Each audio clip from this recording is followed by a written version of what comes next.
What up, YouTube? Good morning. I got my glasses on because I'm really tired. Just woke up. Was until late here trying to render some videos to post to you guys out there so you can hear some of these digital mics. Going straight to the camera. Right now is the same setup. I'm using a Neumann D-01 microphone with Ursa Mini Pro AES. I'm not saying to buy this microphone to use with the Ursa Mini. Obviously, this is a studio mic or for recordings, orchestra or vocals, whatever, narration, but you can too. But simply just to show that how the AES microphones, digital mics, how they work with the Ursa Mini Pro. And all kinds of mics. It can be a boom mic, and voila. Now I'm talking to the D1, and I will demonstrate with a high-pass filter at 80 hertz. So there you go. I think this is a kind of a sweet spot, depending on, the high-pass filter, the low-cut, always depends on a distance, really, because the whole thing is the proximity to the mic, you see? And if I would take out the low cut completely, and as I get too close to the mic, might get a bit too boomy. So let me introduce again here. So here, if I'm very close at 80 hertz, and by the way, all this changes too as you change the polo pattern of the microphone.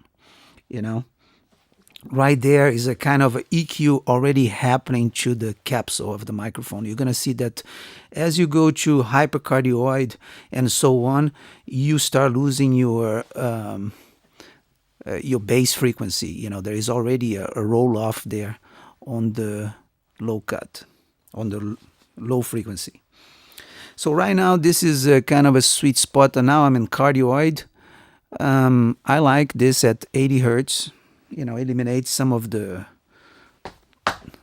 low end, some vibrations and stuff like that.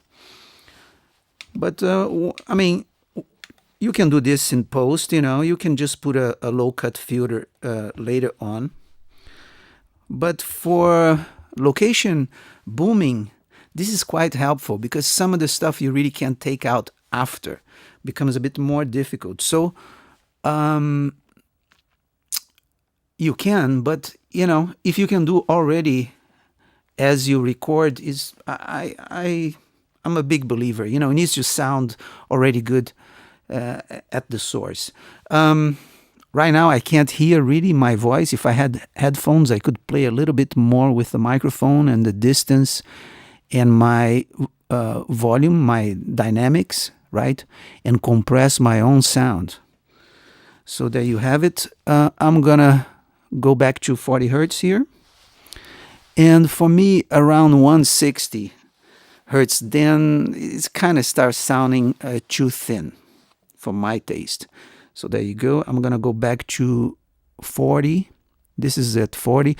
My previous video, I was at 40 hertz. So this one I'll do at 80 hertz. And voila, this is the Solution D1. I use this mic here in my studio, not connected to the camera, usually connected to my sound card for voiceovers, for singing, instruments. It's just an amazing microphone, one of my favorite, in fact, of Neumann. And it's quite similar, the sound of the M149. I think it's just the circuit is quite different on the M149. It's an analog mic with a tube, but transformless. And but if you look at the capsule at cardioid, they have kind of the same EQ graphic, and I think they have some similarities there. I'm not sure it's the same capsule, but it's quite similar. And voila. So the next one, I will demonstrate the TLM103, also a great mic, not as natural as this big boy here. to my taste.